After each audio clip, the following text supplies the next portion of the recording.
Welcome to the oral part of your exam today. My name's Andrina and this is your second examiner, Lenny. And I think we have Janina and Laura. Yes. Laura.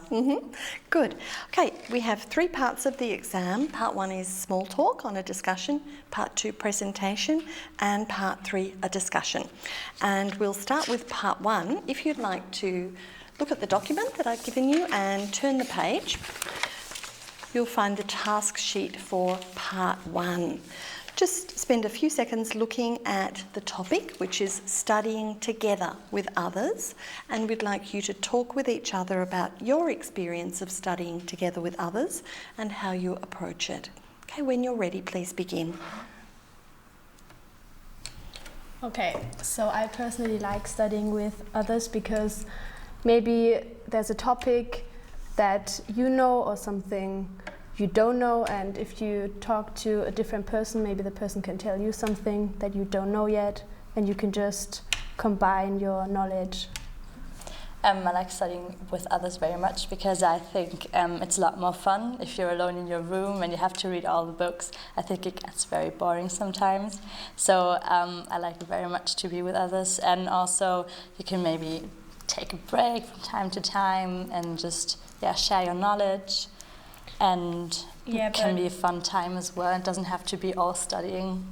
Yes, but I think it's kind of a risk as well, because if you are with friends, then you maybe start talking about something you shouldn't be talking about. You may forget that you have to study, and you may just talk about your life and that means different things. You have to choose very carefully who you study with. Yes. Yeah. But for example, in group works, I think it's not always very good to be with others, because sometimes you get to do all the work and everyone else is just staring and just talking. And yes, I think you should decide on whether you want to study with one person, so in twos, or if you study with a group of four or five people, because I think studying with one or two people is okay, but if it's a group of 10 people, it may be too much, and it may be too loud and too much distraction. Exactly. Yeah, so I think it's good, but you have to be careful about who you study with. And for example, I think all universities, they recommend you to be a part of a study group because it's always better, and you don't feel so alone at uni, because it gets very anonymous, because most universities are very big, there's a lot of students there, and so you don't get lost. It's always good to have a group you can turn to also with your problems, not only studying. You should divide your time between studying alone and studying in groups. And if you study alone and then there's a question, you can go into a group and ask it, and maybe someone can answer it. Yeah. But I think it's always important to have your alone time, because you shouldn't always rely on studying with others. You should be able to work on your own, because in your exams, for example, you have to work alone as well. Exactly, so you don't fail. Yeah. Okay. Okay, thank you very much. Let's go on to the next page. And in this section, part two, presentation, each of you has prepared a presentation. We'd like you to give the presentation to the other person, and then the other person should think of questions to ask. Okay? Maybe you would like to start with your presentation, Okay, Janina. so I'm going to present the field of study. I would like to... You can talk to Laura. To Laura, okay. I've just made my Abitur, and I would like to study classics in England. And first of all, I'm going to explain what classics is and then why I want to study it. So classics is the study of languages, culture, history, and thought of the civilizations of ancient Greece and Rome. So basically you read many texts in the original language. For me it would be Latin, because I didn't have Greek at school. And the course takes 4 years. And after having finished it, I will have earned a Bachelor of Arts degree. And my choice, or I would like to study it because of course I'm interested in ancient history, and of course I like languages, and especially Latin. I really like it because I think even though it's considered to be a dead language, it still influences today's world, today's languages. For example, if you look at German or English, Italian, Spanish, Latin is the basis for all these modern languages. And I also have Italian, or I had Italian in school, and it was very easy for me to learn it because I've had Latin before, and there are lots of similarities. And Latin is also a very complex language, and you learn to analyze a language. That's also part I really like about Latin. And of course, I also would like to learn Greek and learn about the culture. And you could say that the study of classics just combines my two main interests, which are history and languages. And it's also good for me to study it because I'm not quite sure what I want to do after having finished university. And this course is not like medicine where you know that you will probably become a doctor. You have many opportunities. You can, for example, you can work in the civil service, in teaching, in media publishing, finance, and classics graduates are in great demand among employers because they have very high skills in communication and also analytic skills. And you have studied a lot of subjects, not only a language, but also history and culture. So you have a very, very high knowledge. And yes, I want to study in England because I really like the country, and I think universities in England are very good. And after having finished university, I would like to work in media or publishing. And of course, my English skills will be improved when having studied in England. Okay. Yeah. And so you said you learned Latin at school, and the course is about Greek and Latin. So could you also do the course if you have neither had Latin nor Greek?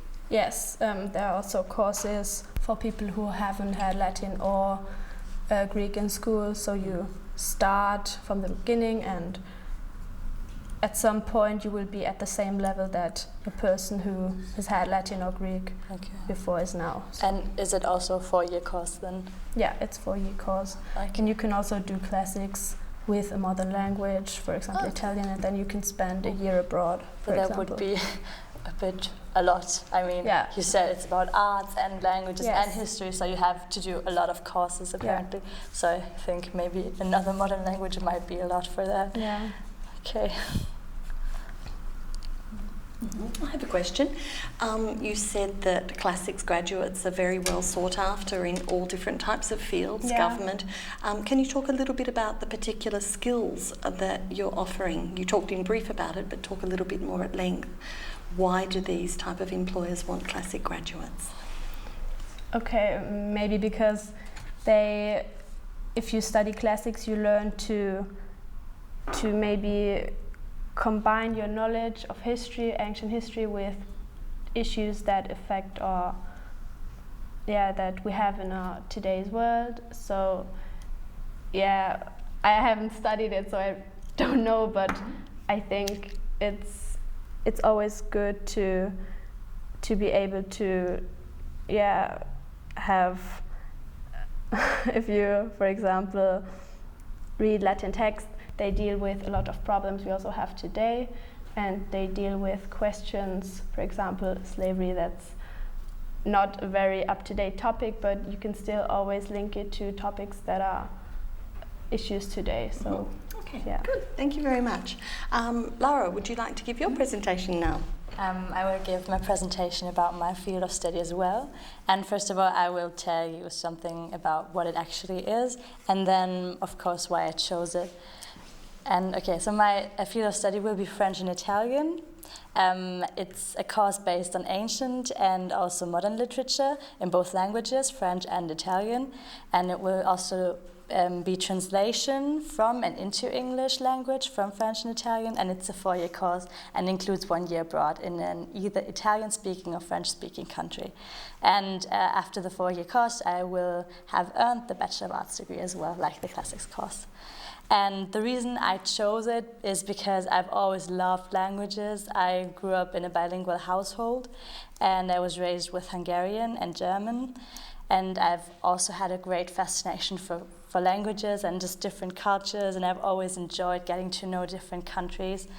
And my school enabled me a good languages career because we have a bilingual, English bilingual course, which means we had history and geography and also biology in English.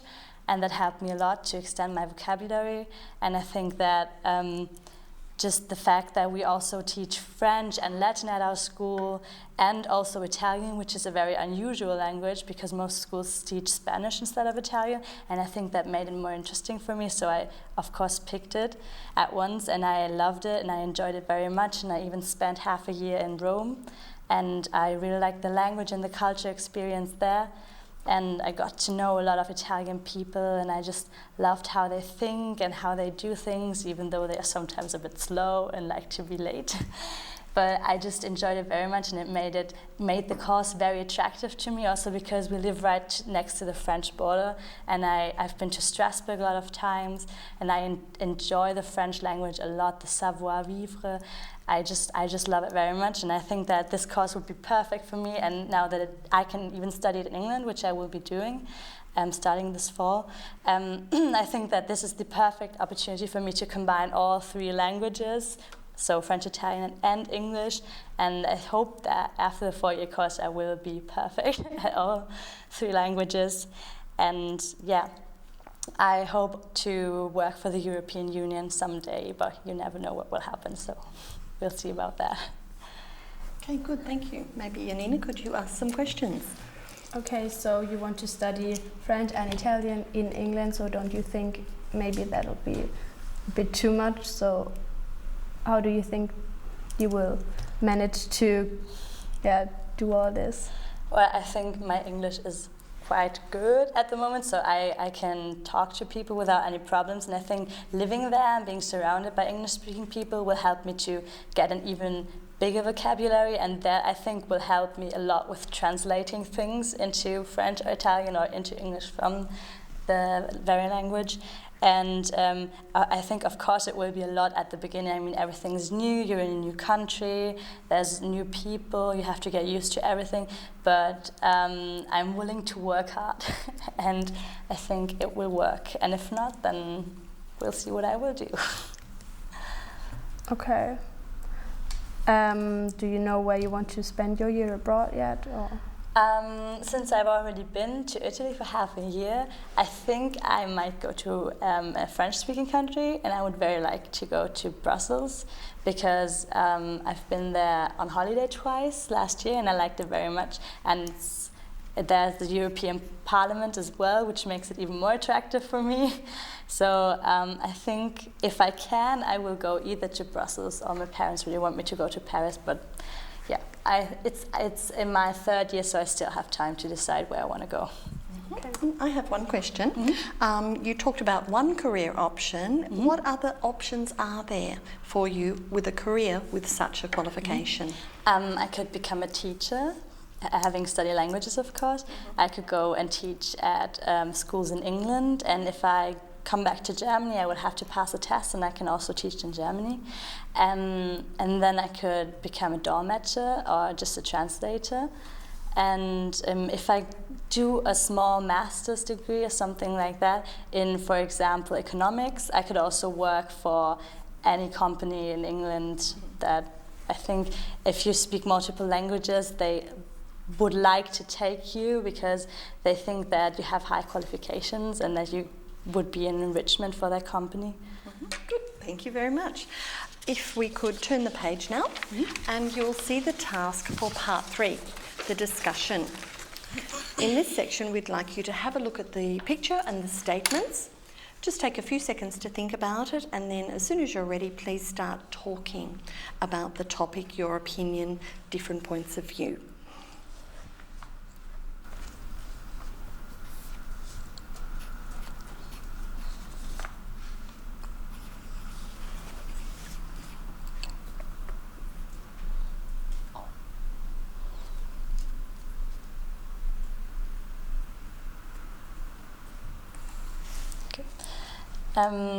I think that the girl on the left is not very right because it doesn't matter what subject you study, because if you study, for example, the violin, it will not necessarily give you a good job afterwards, or a job You can that talk will to each other in this section as well. that Thank will you. get you a very good job or a well-paid job afterwards. So I think you have to find a good balance between choosing a subject that you like and a subject that will get you a good or at least some kind of job afterwards. Yes, and I think the girl next to the girl you just mentioned is in some way right, because if you're interested in a particular topic, you can of course, if there's a course that deals with this topic, you can of course do it, but I think you should never study something only because you know that when having studied it you will have a good job. I think you should always do something that interests you without maybe thinking too much about what you will do afterwards. Yeah, exactly. And also because, I mean, when you go to school, you have to do so many subjects that you don't like very much. And when you have the choice, you should just think about it and take it as a chance to make a choice, and not just take a course or be part of a course that will maybe get you a good job, even though you hate it. Yeah, maybe, for example, if you're interested in history, but you're afraid of not being able to get a job after having studied it, you shouldn't just study medicine because you know that it's good to be a doctor, it's well paid and it's a safe job. You should always do what you're interested in, but of course you should also consider the possibilities, and if there are rather no possibilities or opportunities when you study something you like, maybe you should think about something else.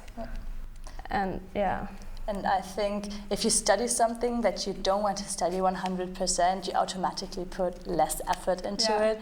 So it will maybe give you a worse degree than you would get with something that you like to study, and even though it won't get you a very good job. Yeah, and you also have to consider that you will spend probably the rest of your life doing what you learned in university, so you should be sure about the course you choose.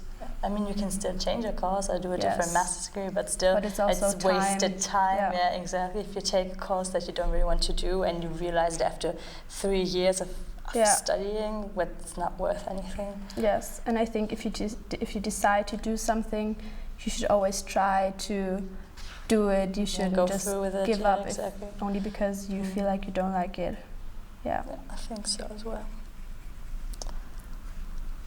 Shall we go on? Or? Yeah, you've got maybe another minute or so more if you can make some other points. Okay.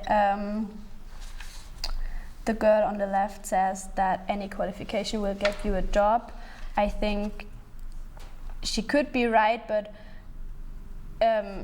of course there are differences in what jobs you will be able to do. Because if you study something you don't like, you won't be good at the job. I think you won't be as good as someone who studies it because he really likes this subject or this topic.